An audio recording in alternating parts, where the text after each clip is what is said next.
माँ, मैं बहुत थक गई हूँ घर संभालते संभालते।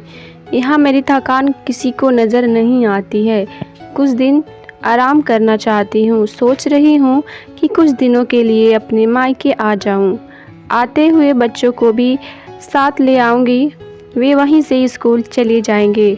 आखिर एक ही शहर में ससुराल और मायका होने का कुछ तो फ़ायदा मिले। नम्रता ने फ़ोन पर अपनी माँ से कहा।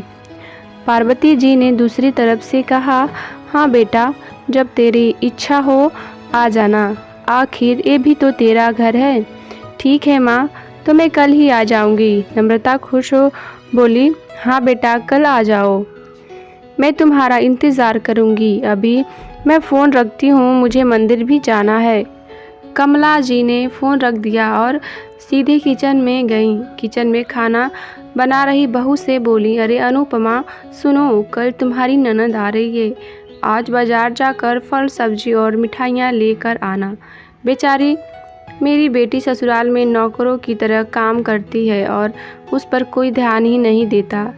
यहाँ आएगी, कुछ दिन रहेगी तो उसका मन और तबीयत अच्छे रहेंगे। सास के मुँह से ऐसी बातें सुनकर अनुपमा का चेहरा उतर गया। वह मन ही मन सोचने लगी, काश आपको मेरी थकावट भी नज़र आती।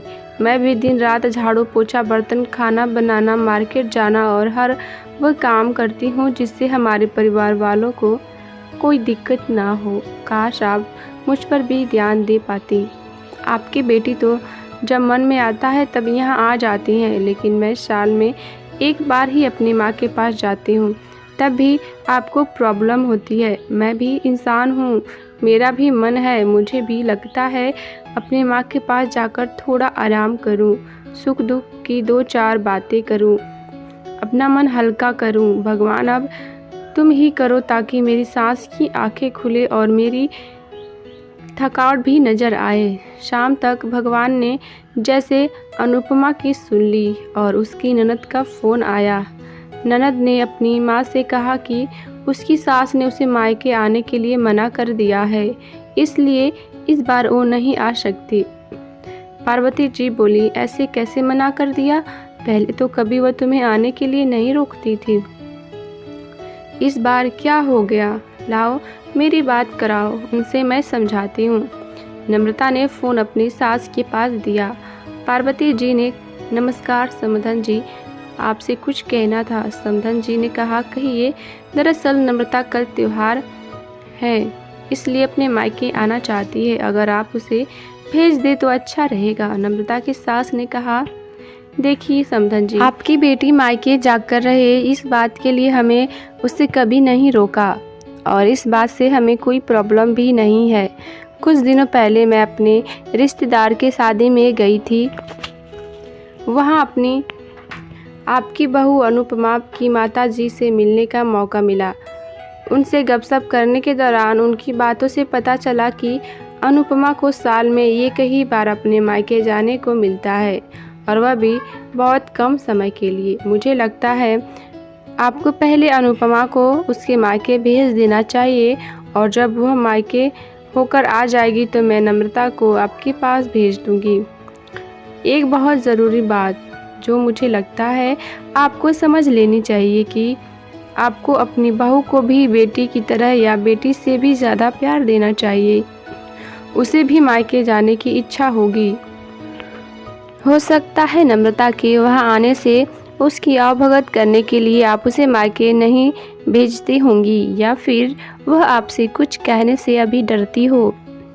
अगर आप उसको घर में ही कैद रखोगी तो एक दिन ऐसा आएगा जब वह आपके खिलाफ बोलने लगेगी, फिर वह आपकी सुनेगी भी नहीं और जब चाहे तब अपने मायके जाएगी। ऐसी परिस्थिति आए, इससे अच्छा है कि आप ही कुछ बदलाव अमल में ले आएं, जिससे आपका रिश्ता और रिश्ते की मिठास खराब ना हो।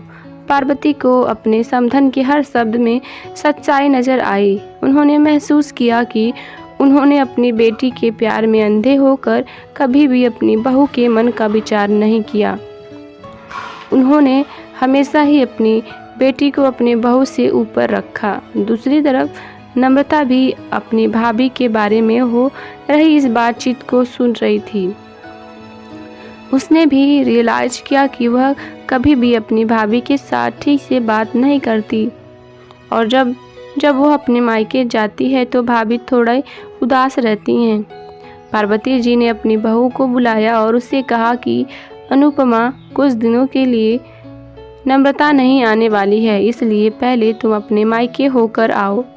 ये सुनते ही अनुपमा का चेहरा खिल गया, क्योंकि वह पहली बार था जब उसकी सास ने सामने से उसे मायके जाने के लिए कहा था। अगले दिन अनुपमा अपने मायके गई और इस बार 1-2 दिन नहीं, पूरे हफ्ते भर रह कर आई। अपने माँ बाप से, अपने रिश्तेदारों से मिलकर आई और जब वह लौट कर आई तो उसका चेहरा खिला हुआ था, उसकी आंखें चमक रही थी। अनुपमा के आने के बाद नम्रता भी अपने मायके आई और इस बार वो खुद सामने से अपनी भाभी से खुशी खुशी मिली और अच्छे से बात की। नम्रता ने अपनी माँ से बात करके उन्हें भी अच्छे से समझाने में मदद की कि वह कहीं ना कहीं अनुपमा के साथ गलत व्यवहार कर रहे थे। दूसरी तरफ अनुपमा अपने ससुराल वालों के बदले रवैये से बहुत खुश थी।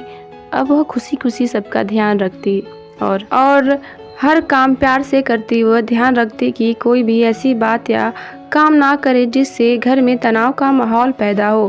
पार्वती जी अपनी बहू को खुद ही समय समय पर मायके भेज दिया करती। एक छोटे से बदलाव ने सास और बहू, भाभी, ननद के बीच की कड़वाहट को दूर कर दिया और रिश्ते को और भी ज़्यादा मीठा और मजबूत कर दिया। दोस्तों, ये छोटी सी कहानी आपको पसंद आई हो तो हमारे वीडियो को लाइक और मेरे चैनल को सब्सक्राइब करना ना भूलें और ऐसे वीडियोस पाने के लिए बेल आइकन को प्रेस कर लीजिए। तब तक के लिए टेक केयर, बाय बाय।